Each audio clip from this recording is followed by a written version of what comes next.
This is a Film Stories original podcast. At T-Mobile, our critical mission is providing unparalleled 5G coverage for when connectivity is mission critical.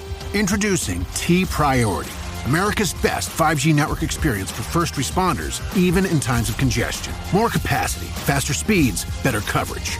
T-Priority from T-Mobile, built for tomorrow's emergencies, ready today. Discover more at t-priority.com.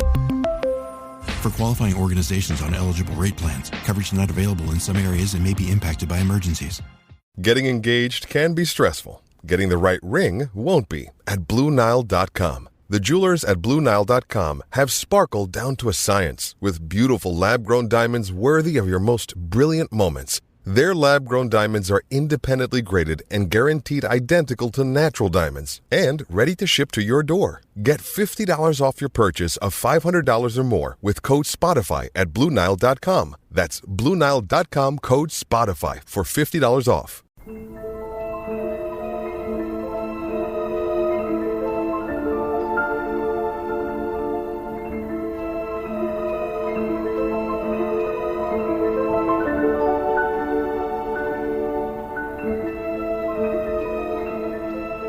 Hello and welcome to the Malick Hour, a celebration of the life and work of American filmmaker Terrence Malick.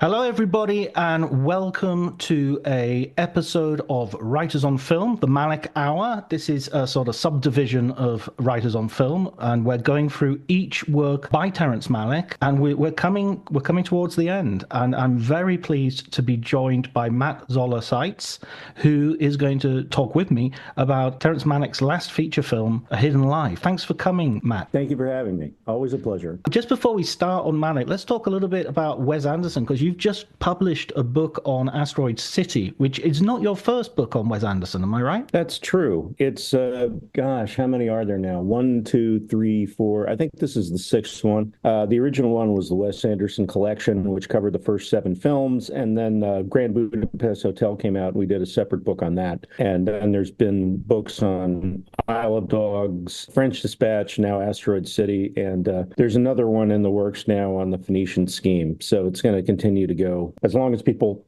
want it. Yeah, well, he's certainly a very rich subject for writers, and I can sort of see why he's such. I loved his films, the Roald Dahl short stories that he did for Netflix as well. I thought they were superb. Yeah, no, they were really good, and I thought it was funny that he finally won an Oscar for the short films, and he couldn't accept them because he was busy shooting something after all this time. Matt, you also have a internet bookstore, which is I've always felt. Well, you came on the podcast at our 100th episode, and I always wanted to have you on because it seemed like there was this symbiosis in your relationship with books and mine, that we were kind of aiming for the same goal. Yeah, I definitely feel like that was true. I've often said that my formative experiences that kind of put me down the path that I have been on my entire life was in college. I had 2 jobs at the same time. One was working at the Inwood Theater in Dallas, which at the time was an art house movie theater. And the other job was working at the college bookstore. And, I just worked all over the store, in the back, in the front, you name it. And I actually did a newsletter for the bookstore briefly. It was eventually canned because they said, wait a minute, why is he criticizing books that we sell? So that I hadn't thought that through, clearly. But yeah, books, I have a ridiculous number of my own books, and I kind of have joked, and it's not really even a joke, that a lot of my life is about figuring out how to hold on to my books. Sometimes you move and you got to move into a smaller place, and the smallest apartment I lived in the last 15 years, I basically had pretty much every available inch of wall space was bookshelves that I built into it, and It looked like me and my kids were living in a library. So MZS.press was started 6 years ago, roughly, originally just to sell my own books and, let people get autographed books if they didn't live in the same city with me. And it gradually expanded to include books by people I knew, and then books by people I didn't know but admired, and then, old books, used books, signed books, and now we've added merchandise, and it's all arts related, like movies, television, literature, music. We have sections on disability, identity, a lot of really rare items too. So it's kind of a potluck, but people seem to be responding to it, which is really, really nice. And I do feel like Judith Carter, who's my partner and the executive director of the store, we really feel like it's kind of a public mission statement, a public mission in a way. It's a small business, but we don't make that much money on it. And it's really more about offering people an alternative to Amazon and Barnes and Noble and the big chains, and also spotlighting work by people who you may not know about. Yeah, absolutely. Like you, John. Absolutely. Bring that spotlight over here. We'll be, everybody listening to this, we're going to be carrying John's book. We're still working out the details, but yeah. But, it's a kind of thing where some of our biggest successes have been things that they're not new books. They're things that came out a year ago or 2 years ago or 5 years ago that people didn't know about. They're like, oh, my God, there's a book about Tim Burton, in the shape of a giant piece of candy. I'm kidding. I wish such a book existed. I would buy that. That would definitely. Put me down and pre-order that, please. I'm really, really happy to be on the show again. I always enjoy talking to you, John, and particularly about our shared obsession with Terrence Malick. Well, let's get into it. I've read you on Terrence Malick quite a lot because you've written quite a lot about Terrence Malick over the years as films have come out and you've responded to them. And I've always found your pieces really fascinating. In fact, I kind of wanted you, there was a bit of me that I really wanted you on for The New World, because that's one piece I remember reading and being like, wow, this is great. But then I thought maybe that'll be too on the nose. And I also read your piece on A Hidden Life, and I thought, well, okay, that might be one that's very interesting as well. Well, the New World is one of my favorite films of all time, as you know. It's really hard to choose a favorite Terrence Malick film. That's usually the one for me. Sometimes Days of Heaven edges it out, but I think it might be a three-way tie now with A Hidden Life. And it's really kind of a shame that A Hidden Life came out at, I guess you would say, an awkward time, not just during the first Trump administration. I can't believe I have to say that. And it was specifically a warning against creeping fascism and the sacrifices people have to make in order to resist it, but also because 20th Century Fox, which had a division that released A Hidden Life, had been absorbed by Disney.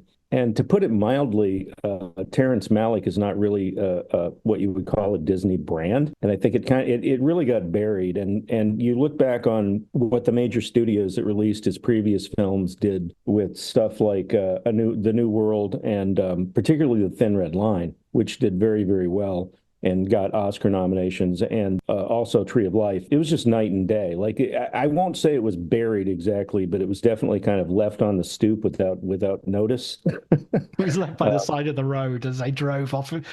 And it's, like all of his films, it's a movie that really needs to be seen on the largest screen possible. And a lot of times people couldn't even see it at all. They just had to wait for it to be on home video. And it's a shame, because I do think it's one of his masterpieces. And also it's as close, I think, and he doesn't give interviews and hasn't since 1978, but I bet that if you asked him about it, he would tell you that it did have something to do with what was then the current situation. I mean, it really feels like almost like the kind of thing that Spielberg does in his historical films, where he's talking about what's happening right now, but the subject is something that happened 20 years ago or 40 years ago. Yeah, there's something in the air that he's picking up right now, even as it's purporting to be a period film. Just before we get into the film full on, what was your first film with Terrence Malick? What was your first encounter? I think it might have been Badlands. Right. I think it might have been Badlands. And I think I was in high school, and it was recommended by a friend of mine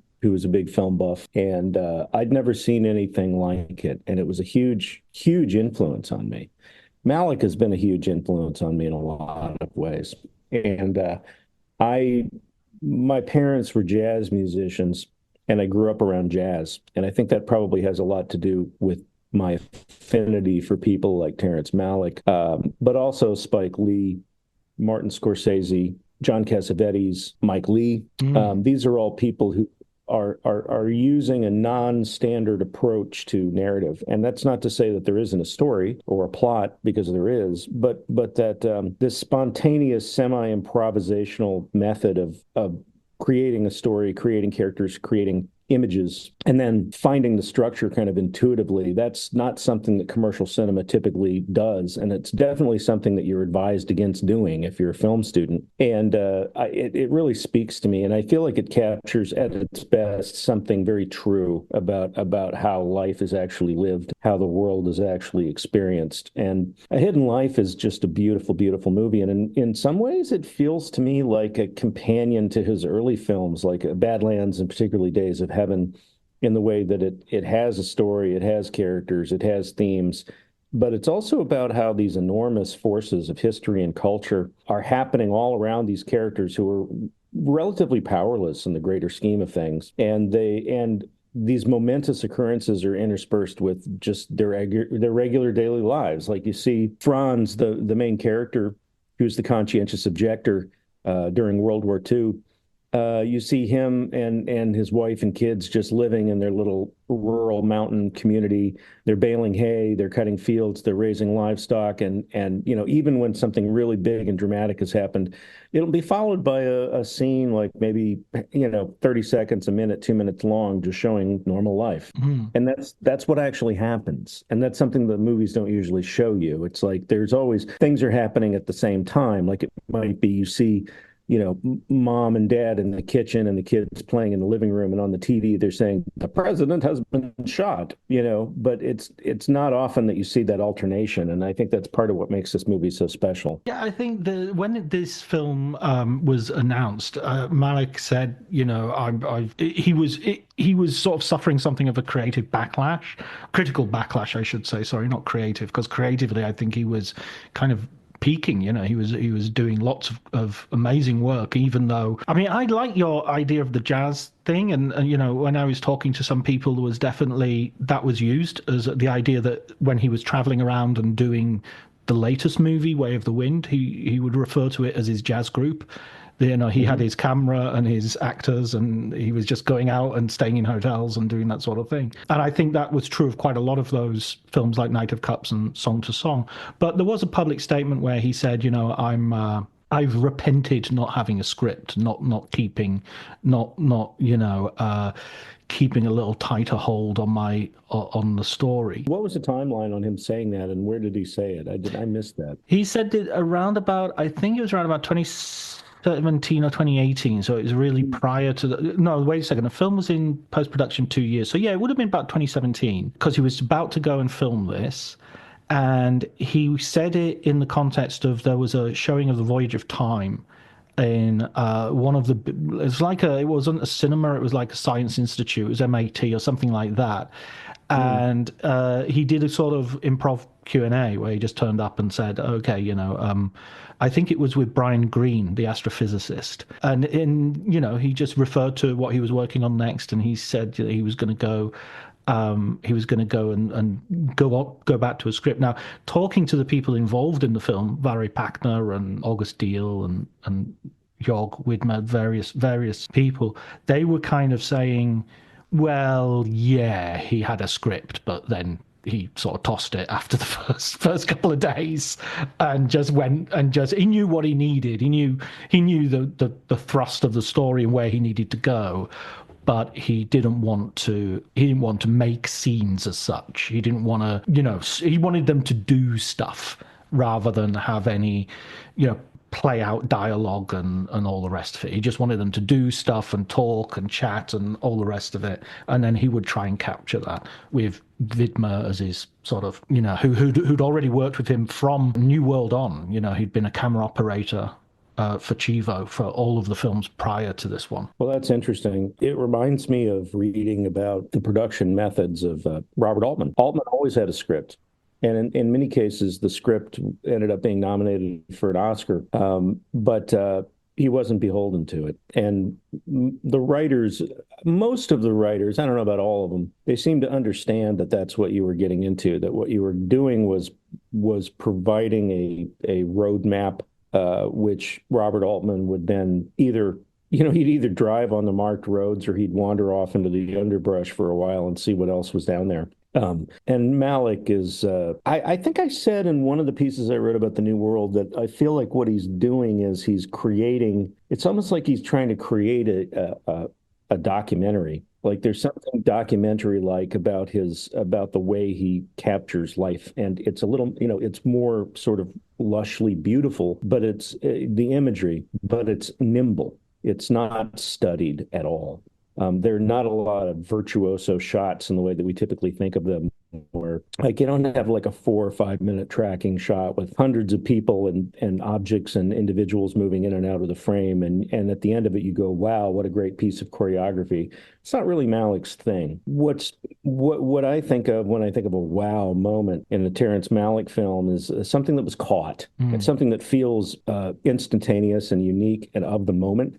Even if it was premeditated, and a lot of times it wasn't, like the moment, the little part of the New World near the end where Wes Stoodie's Powhatan character is in England and he's in a hedge, he's in a sculpture garden, like of shrubbery and trees. And he's seeing the way the English, these estates, they sort of treat trees and shrubs as a thing that you shape and sculpture as raw material, which is anathema to the way that he had always lived. And he's just walking around kind of touching the vegetation. And there's no dialogue in it. And it's a very brief moment, but it says so much about the differences between the old world and the new, and between his culture and the culture of the English. I can't even imagine what that would look, like how did that come about? And Pocahontas turning cartwheels as she runs through the garden in that final montage.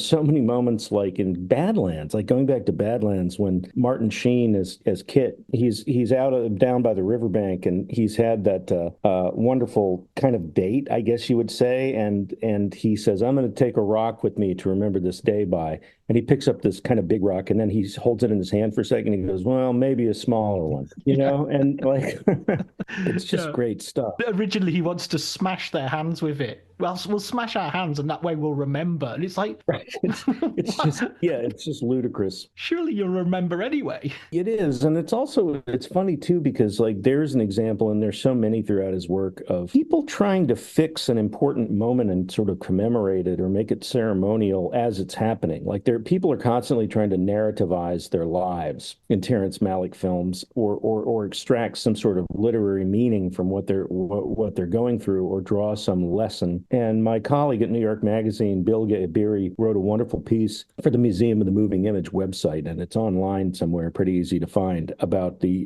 Malick's use of language, particularly voiceover. And as you know, he's gotten criticized a lot over the years for the use of voiceover, in some cases multiple voiceovers, which are these kind of searching, poetic, almost like interior monologues. I guess a lot of people who don't like his work, they zero in on that in particular and say that it's simplistic, that it's like greeting cards or something like that. But Bilge's point, which I 100% agree with, is like, this is something that we all do. We try to find these profound, maybe pithy, maybe elaborate ways to capture something, to kind of fix it.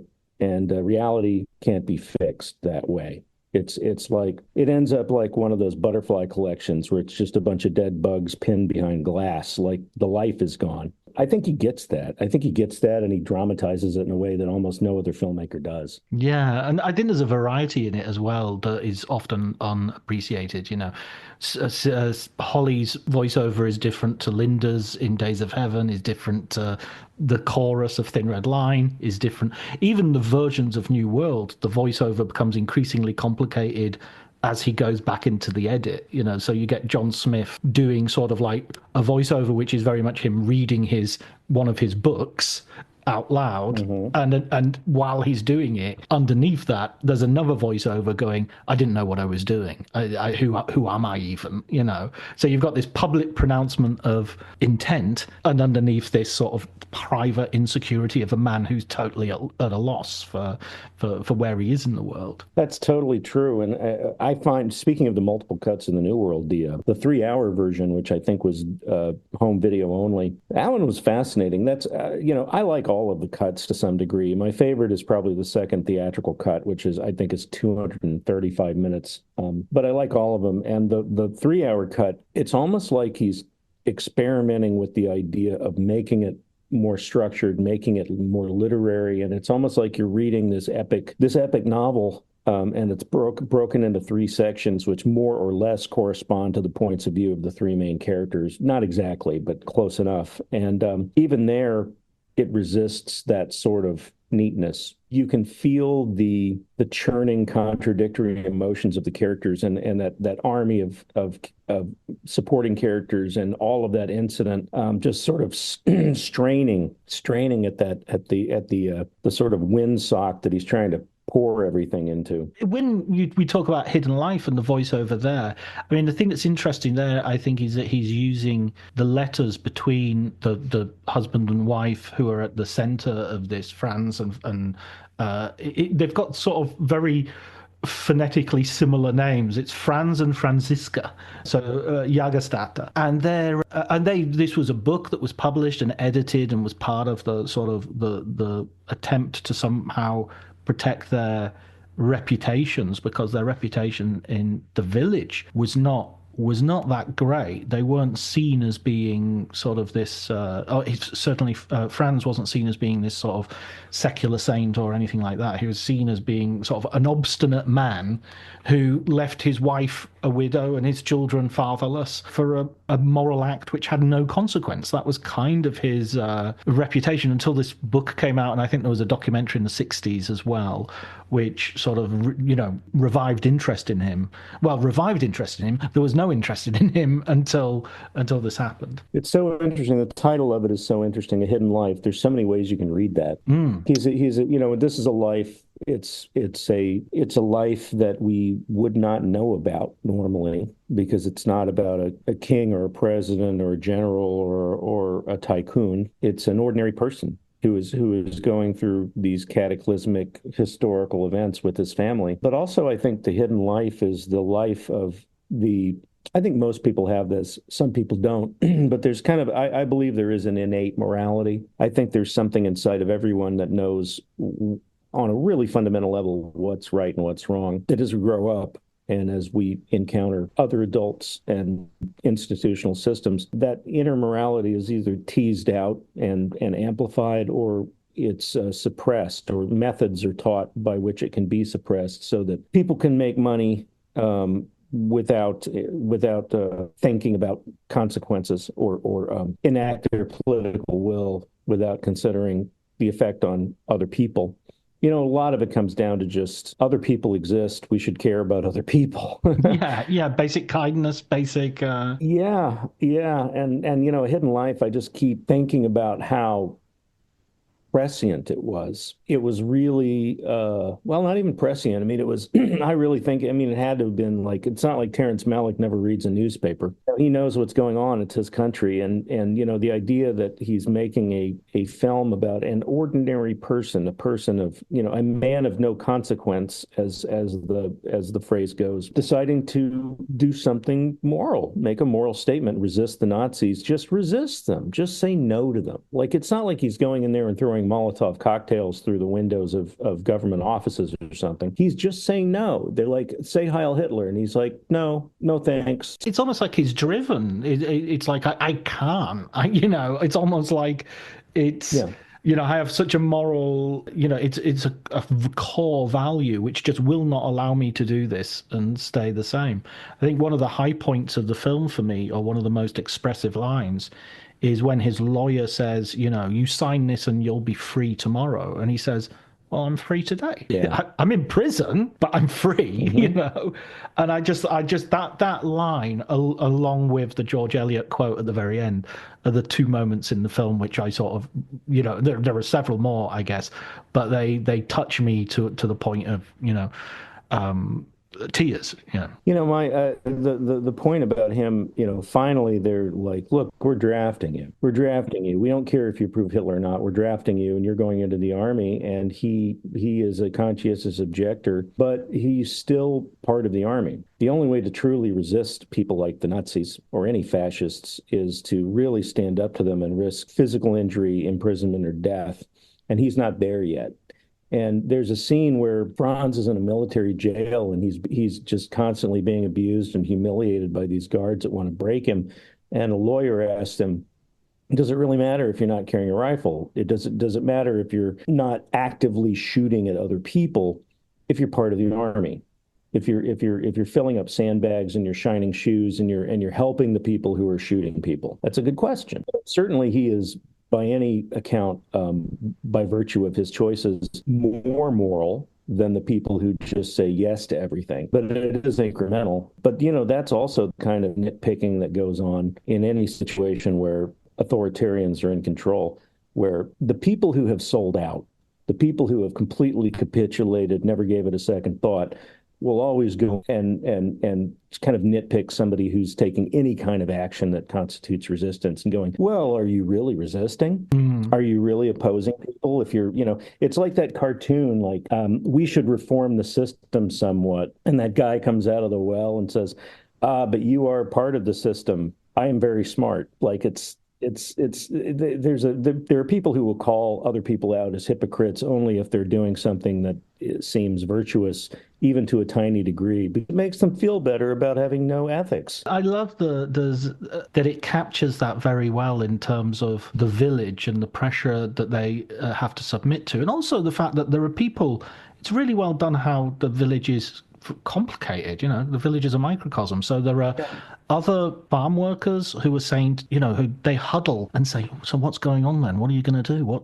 Do you believe in the war? And that's a brilliant conversation. Do you believe in the war? Because not really. And they're not saying like, oh yeah, I'm a total anti-Nazi or anything. It's just like, I don't really read the newspaper that much, so it doesn't seem right, and the mayor is the one who's the most sort of stomping around and, giving a speech that you kind of think, wow, you're really sort of protesting too much a little bit here. I'm not sure you entirely believe in this yourself. One of the constants in this movie is people screaming at him, yelling at him, rating him because he keeps saying no. He's like Bartleby the Scrivener, sort of. That's a good comparison. And one of the common elements in these tirades is it doesn't matter. Your resistance doesn't matter. It's not important. It's of no consequence. Why are you even doing it? It doesn't matter. It doesn't matter. It doesn't matter. And it's like, well, if it doesn't matter, why are people absolutely determined to break him? Why do they lose control of themselves? Why do they immediately raging at him? Their veins bulging out, getting purple faced, looking like they're on the verge of angry crying. If it doesn't matter. It obviously does matter. If you're going to go to that trouble to just dog on this one completely, in the greater scheme of things, insignificant farmer and try to get him to say yes, he must be important. The saying he's not important over and over only confirms how important he is. Otherwise, the entire state wouldn't be worried about this guy. Like, it wouldn't have gone up the chain of command. You got to do something about this guy because he keeps saying no to us. We got to keep turning up the heat until finally he breaks and says yes.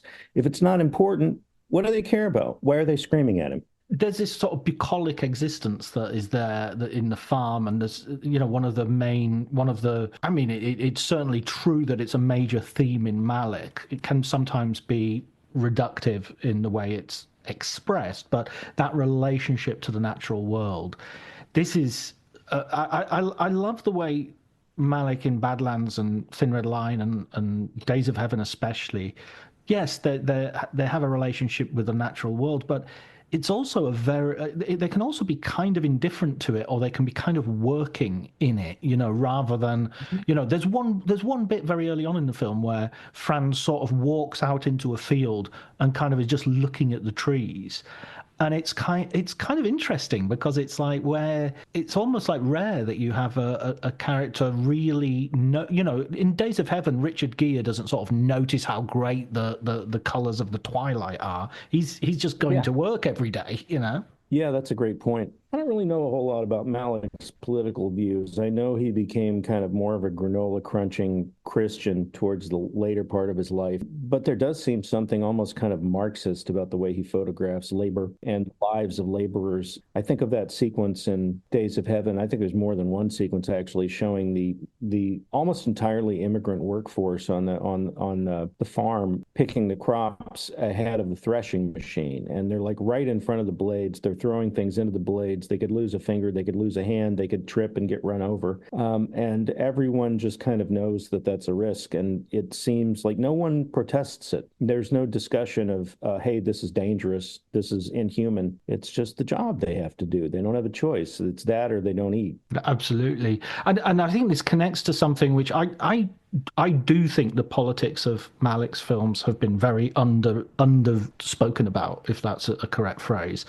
Because this film starts with Triumph of the Will, and it starts with Nazi propaganda, and it starts with the idea of Aryans, and something that Jägerstätter and his family are kind of the model of. They are kind of the propaganda. These are white family, blonde-haired children in the fields in Wagnerian. The New World uses Wagner very prominently in these Wagnerian landscapes.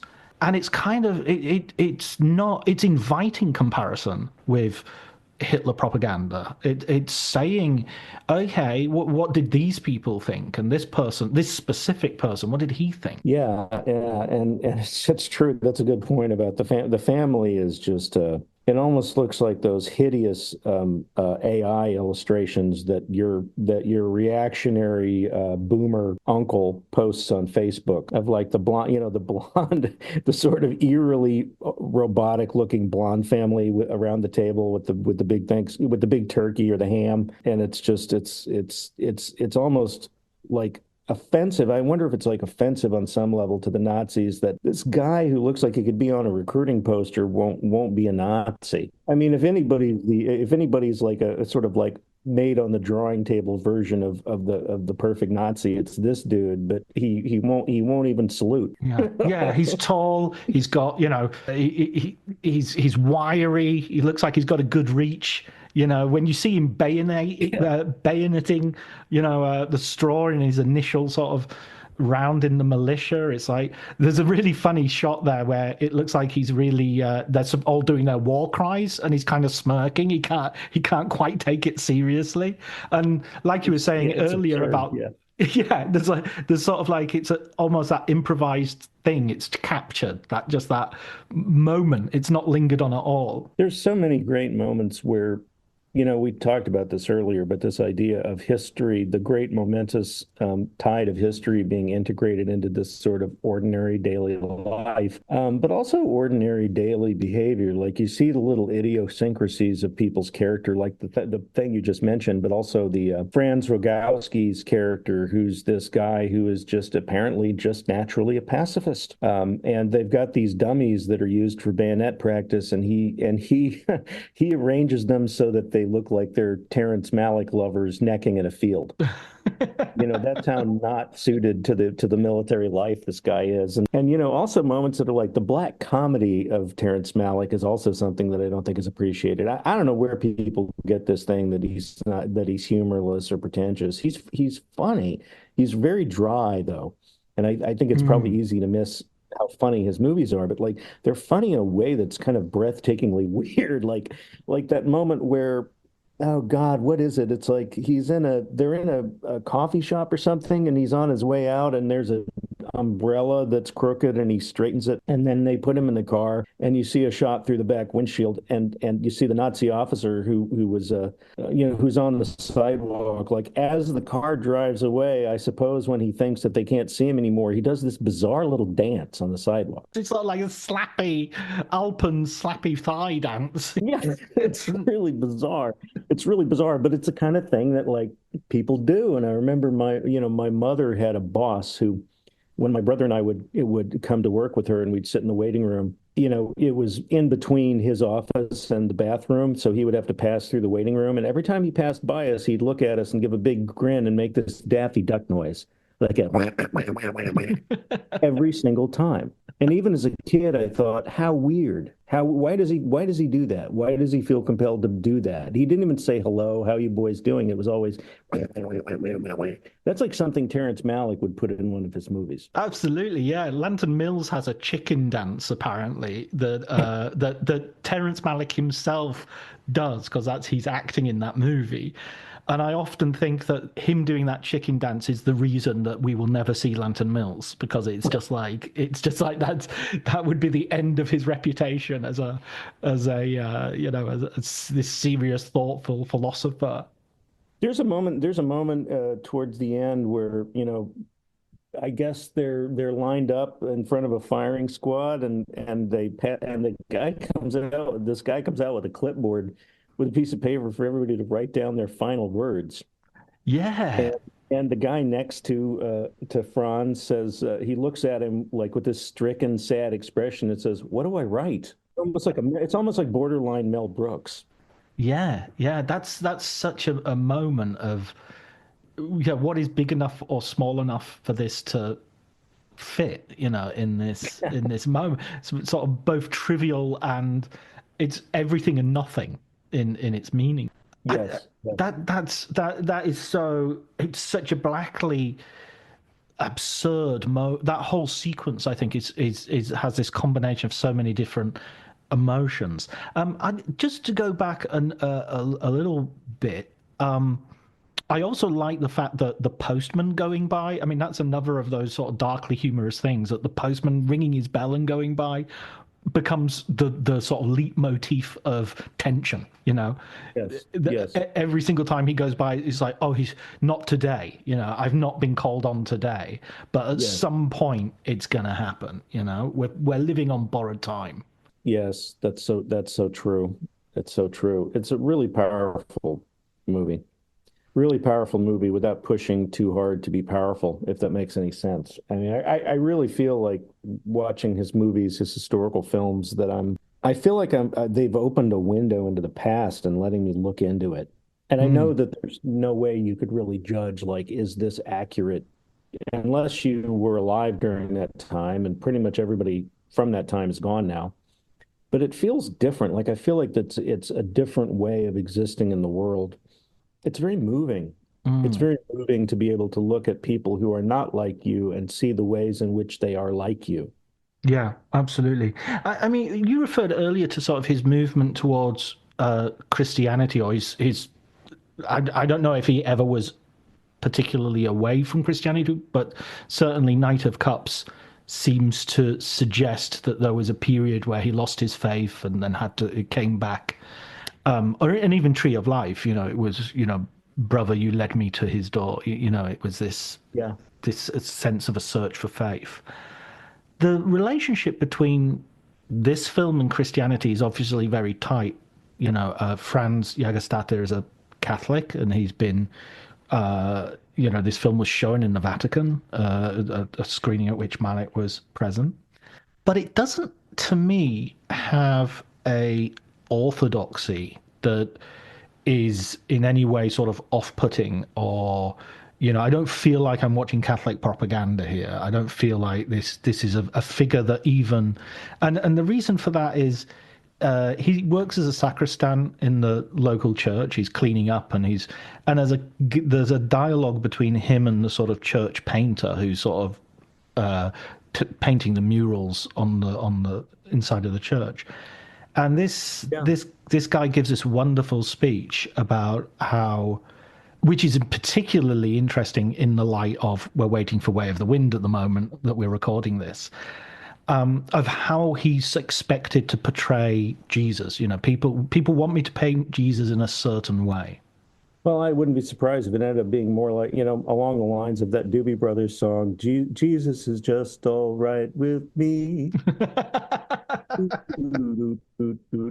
Wouldn't it be hilarious if it's just 5 minutes long as well? Great. Yeah, it plays over the end credits, and there's an animated drawings like it's a Pixar film. Yeah, that's no, I don't think that's going to happen. But definitely, he does seem to me like whatever gets you through the night sort of Christian. I can't imagine him, wishing that somebody would be condemned to hell for something they've said. I just don't get that vibe from his movies at all. No, and he's very open to, a Knight of Cups. You have Peter Matheson from, who wrote The Snow Leopard and is a big, Buddhist scholar, and Voyage of Time. You have a lot of appeals to sort of Eastern religions. I don't feel that there's a dogmatic approach, and even in terms of the painter talking to Franz in this film, he sort of says, they want me to paint this person that would comfort them. They'll look at it and they'll say, if I was there, I wouldn't participate in the crucifixion, You're reminding me of this, when supposedly Malick wrote a letter to Scorsese after he saw Silence. And I think Scorsese quoted it, and I think here's the quote here is, one comes away wondering what our task, this is referring to Silence, one comes away wondering what our task in life is. What is it that Christ asks of us, and what new shapes will he assume in these dark times like those of old? He might appear as you show, even in those who oppose the faith or betray it, like Judas or Pilate. His love seems to be wider for it. Which seems to be very consistent with what we have in A Hidden Life of the Christ is, or the idea of Christianity seems to be in a moment of great darkness. There's no consolation in just, I'm just going to go to church and keep my head down and have a conventional view of this. There are priests in this film and there are bishops in this film, and they will only help you up to a certain point. Yep. There's definitely a sense of, that's all sort of bound together with this incredible social architecture that he portrays so well, that, values, there are values that a society is based on, and these values are reaffirmed through the rituals of work, of family, of spirituality. But a lot of it seems to be about ensuring that things are orderly and predictable. And you very quickly start to wonder, do they really mean it when they quote scripture? Do they really mean it? Or is it just words? Is it just something that they say?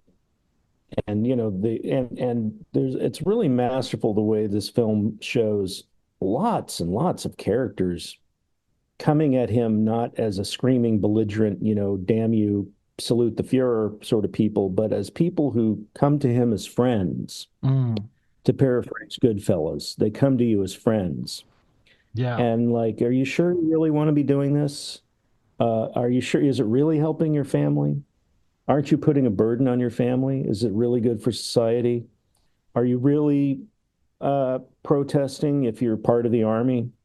And even the priest has a touch of that, I think. It's kind of like, I feel like there's a subtext to some of the village priests' conversations with him. Like, what are you trying to do? Mess up this church that I worked so hard to build? What's going to become of our statuary? And in a sense, the character actor Bruno Ganz, who plays the German officer, sort of even has a sort of Pontius Pilate role with him. It's sort of like, I'm puzzled by you. The person who seems to be most puzzled by him and inquiring is actually the person, the highest up the ranking of the Nazi authorities, whereas everyone else is just trying to dissuade him. And of course, Bruno Ganz, most famously for playing Hitler he's had a huge long career actually, so I'm not sure if it's but he was in Downfall as Adolf Hitler. Yeah, so he's played, not too many people have played both Hitler and an angel. Yeah, in Wings of Desire, Wim Wenders movie, excellent. Which would make a great double feature with A Hidden Life, now that I think of it.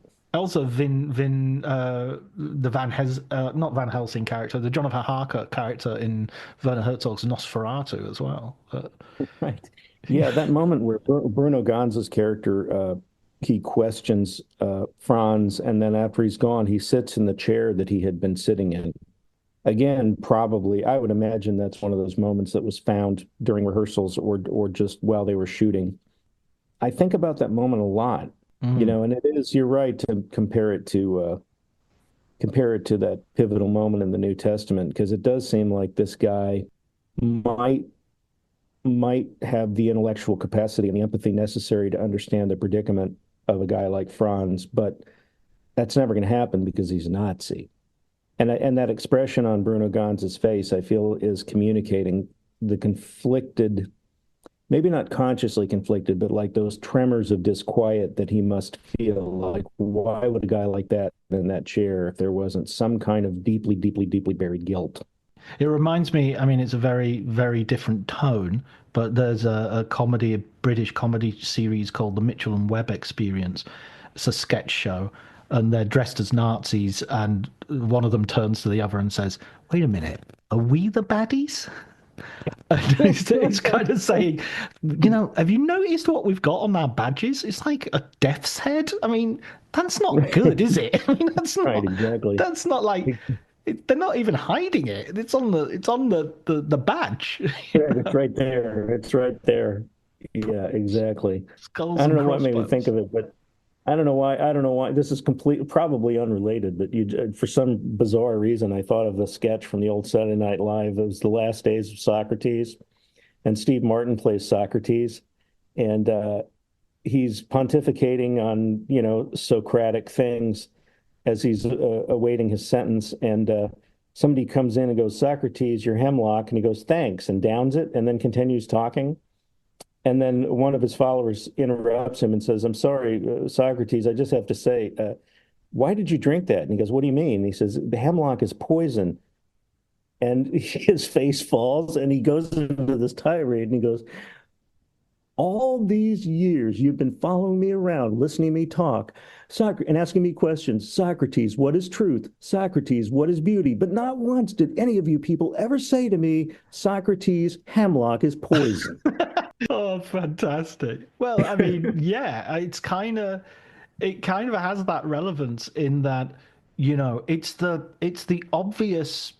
I mean, again, I think this is where a lot of the criticism of Malick feels to me wrong-headed, and there's an element that it's almost like a bad faith criticism, which is this idea of like, oh, he's naive and in asking these questions or in portraying things as being good and bad, there's a moral question at the heart of war, oh yeah, dumbass, as if we didn't know. And it's just like, well, isn't that a really important question? I mean, why, what else are we disturbing your enjoyment of Hacksaw Ridge right now? Is that why you're not allowed to ask these, I mean, philosophical questions?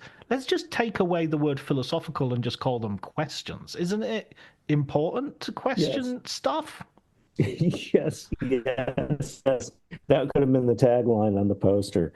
Isn't it important to question stuff? That should be the subtitle of the book next to the next edition. Yes, yes, yes, yes, yes. Terrence Malick, colon. Terrence Malick questions stuff. A series of interviews. Oh no, it's really it's a brilliant film, and all of his there's really none of his films that I don't like. There's a couple from that period where he's kind of noodling around in Austin with digital equipment, and even the actors who were in his movies, they weren't sure what movie they were in. And they were a little surprised if they showed up in one film and not another. And there's people like Antonio Banderas is in one of them for like 4 seconds. And it's, but that's how he rolls. Like, you have to know that when you work with Terrence Malick, you might end up not even being in the film. And, I remember when I saw The Thin Red Line for the first time, I didn't know George Clooney was in it. And then suddenly there's like one scene with George Clooney. And then he's never heard from again. And this was a time where like movies starred George Clooney. Oh, yeah, it was on the poster. It was on the poster. His name was on the poster. There's a funny story that Billy Weber told me about how they were cutting down Thin Red Line and they wanted to get to a certain time, and he said, "Look, there's a really easy option here. Just cut out the whole bit with George Clooney because you introduce him way too late.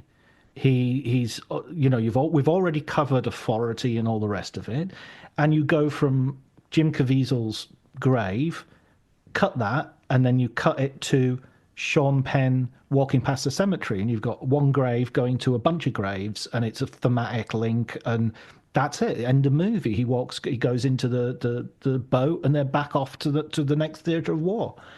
And Malick went, no, can't do it. I really like that scene. I want it to stay. 2 weeks later, Billy Weber gets a phone call from Terrence Malick saying, "Yeah, actually, you're right. Let's cut it." And it was like, Terry, the trailers are out. The posters have been printed. We can't do it, And so that was, if you want to, you can kind of do that on your own and sort of do a little fan edit. And I think I don't mind, there is a bit of like, oh my God, this guy's turned up from central casting and he doesn't know anything and he's in charge now. There is that irony to him appearing that, they've sent like the Hollywood version of a officer, Yeah, I was thinking a lot about, I've been thinking a lot recently about the giants of 70s and 80s cinema who are still with us. And they're not going to be with us much longer. The human lifespan being that is, how many more years do we have left with Martin Scorsese? Will Francis Coppola ever make another movie? Will Ridley Scott continue to make 2 movies a year? Could Ridley Scott move one of his movies over to somebody else? Right. He's like turning into the Steven Soderbergh of blockbusters, like, the joke, like in the time it took us to have this conversation, Steven Soderbergh made another movie. But, Malick is absolutely one of the greats, and he's up there too. Michael Mann, I think it's like 81 or 82.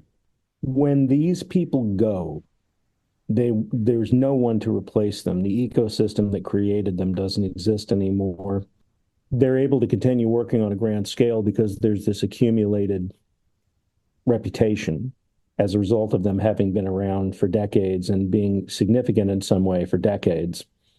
I don't know who steps in and fills in. There are a number of incredibly talented filmmakers who I think are substantive, who are making movies somewhat in that vein. I think of Paul Thomas Anderson in particular, but these are the mighty redwoods of cinema. I can't wait to see Malick's Jesus movie. And it's interesting that he and Scorsese have one coming out, I guess, not exactly at the same time, but they're being made contemporaneously, right? And that they've been in communication. And I would like to know a little bit more about that interaction after Malick saw Silence. I wonder if that spurred him to do A Hidden Life. I wonder if there's a bit of back and forth going. I definitely think they read each other's scripts and watch each other's movies. I think there's more from what I've learned. There's more intercommunication that Malick has with people than you would think. That would be than is publicly acknowledged or is publicly referred to by the people involved. Well, he does. I often have to correct people when they describe Terrence Malick as a recluse. He's not a recluse. He just doesn't give interviews. Yeah. He talks to people. He goes to, if you hang around Austin long enough, you'll see him bird watching in a park or eating in a restaurant. The self-centeredness of the press is the only reason why he's described as if he's like this guy who disappeared 20 years ago. Even that period, that 20-year period when he wasn't making movies, he was around. He was taking meetings. It's not like he decided not to make movies for 20 years. He just had all these things he was working on that for whatever reason didn't get funded. He was just a filmmaker trying to get it done. But there is something almost 19th century about the way he sees art and the way he practices it that is refreshing. He's not a person who's ever going to describe one of his own films as content. I don't think he probably loses a lot of sleep over the state of cinema. He seems to have adapted pretty well to the new tools, especially for somebody who had been making things the old way for all the way up until Tree of Life. Or actually, no, I think it was To the Wonder was his last movie shot on film. Mm. And I think his digital phase is beautiful, absolutely beautiful. And maybe in a slightly different way than his film shot on film. But there was one of his movies, I feel like it was maybe the beginning of To the Wonder, where there's a brief sequence that's shot with what looks like a camcorder. Yeah, Do you remember this? they're using And I like was, they're using phone cameras as well, and yeah, he did a thing for Voyage of Time where he sent these boxes of like Japanese cameras, which were basically nascent versions of GoPros. They're the same concept, very small, boxy little things. You can take them anywhere, you can wear them. And he sent them around the world to a bunch of people and just with a list of things he wanted filming. And in the 90-minute version of the documentary, there are clips of this. There are clips of almost like sort of found footage almost of religious ceremonies or people washing things in a river, and it's just like it's in the middle of this immense, beautiful photography of the natural world doing its thing as well. And so that to me is a very telling idea that often that strand of like innovation and interest in the world as it is now, even as he's still doing his Malick thing, he's open to, oh, you go off and just take a camera and shoot some stuff. that's right. That's right. Yeah, he's a very special filmmaker, and I've heard stories like that as well from people who've worked with him of that supposedly on the New World, on the camera crew, there were multiple cameras going at any given time, and one of the cameras would always be sent away to shoot inserts, and there were no instructions. It was just go off today, be by yourself, and shoot things. And a lot of those inserts, Terrence Malick inserts of flora and fauna, ended up in the movie. They Days always of do end Heaven. up in the movie. Same thing with Days of Heaven. Yeah, There's yeah. there's a third cinematographer on Days of Heaven, who doesn't, we always talk about Nestor and we talk about Haskell Wexler and the big argument about who should have got I remember, I think I saw you do a Q&A on stage once via YouTube. Oh, with Haskell Wexler, yeah. Yeah. Yeah. I wasn't stalking you in the audience. I was stalking you on the internet. Well, he said, Haskell Wexler said that he said, I sat there with a stopwatch one time just to see how much of footage was mine. He said, I think 51% of it was mine, but he didn't feel like I should be credited as the cinematographer. I mean, that was, obviously the guild has ways that you deal with that, but also he was stepping into a template that someone else had created. So it's a bit like, I would imagine, rewriting someone else's script. Like if you have any decency at all, you pay tribute to the fact that somebody before you had to sit there and look at a blank page. And I don't particularly care what anyone has to say on the subject because it's a fact. It's easier to rewrite than to write. Yeah, absolutely true. Always. And I have no sympathy at all for people who, they say, oh yeah, it was a page one rewrite, as if to say, I didn't have any help from the previous draft. It's like, yeah, you did, if only to show you what you didn't want to do. Yeah, exactly. Yeah, places not to go, roads not to follow. His movies don't seem like the sorts of productions where people would get hung up on that too much. It seems like it would be contrary to the spirit of the enterprise. Like everybody by this point knows how Terrence Malick works, and that, if you're an actor, even if you're the main character, you might or might not actually be in the movie at the end. And, if you shot something, it might or might not be used, and so on. And it almost feels like it's an unbelievably huge independent movie where, like the main actors are helping the crew move equipment around, and it's really very refreshing to hear stories from. I remember Ben Affleck talking about working with him, and it seemed like he was being, I guess, I don't know if he was being denigrating or if he was just highlighting the absurdity of it, but he was saying, you'll be in the middle of an intense scene with another actor, and all of a sudden the camera will move away from you and go up to follow a squirrel as it climbs up a tree. And I'm reading that and I'm thinking, yeah, but that's what makes it a Terrence Malick movie. John C. Reilly said a similar thing when they were filming Thin Red Line. There's a scene where they're on the back of a truck and the camera is, they're going into an army base and there are planes landing. So it's a hugely sort of complicated, you have to time it and all the rest of it.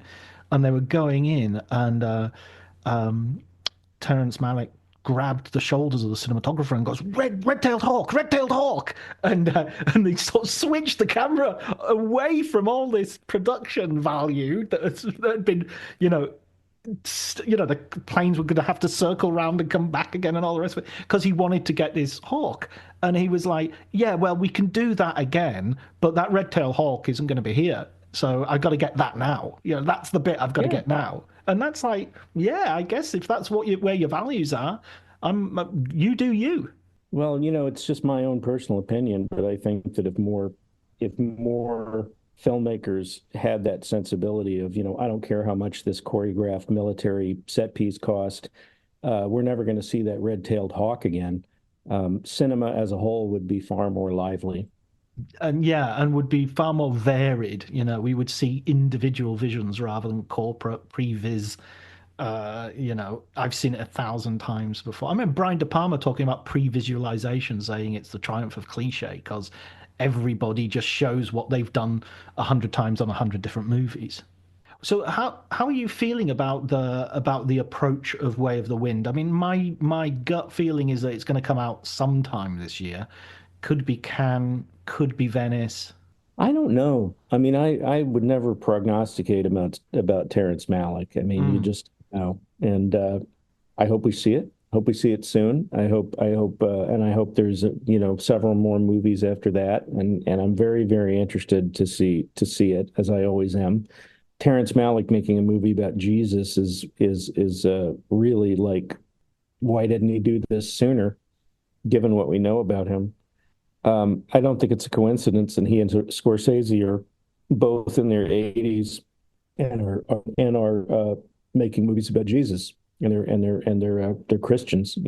These questions do tend to arise in one's head as one gets older, and I hope we have a lot more time with both of them, with all of the filmmakers who are out there practicing their art. Like, I wish that every filmmaker could live to be 100 and make a movie a year. And I know the economy is not set up to to allow for that. But that would be my wish. Redwoods in this economy, Matt. It's been wonderful talking to you, Matt, and a real pleasure. And let's get together soon and talk about that Asteroid City book. Oh, I would love that. All right, take care.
you.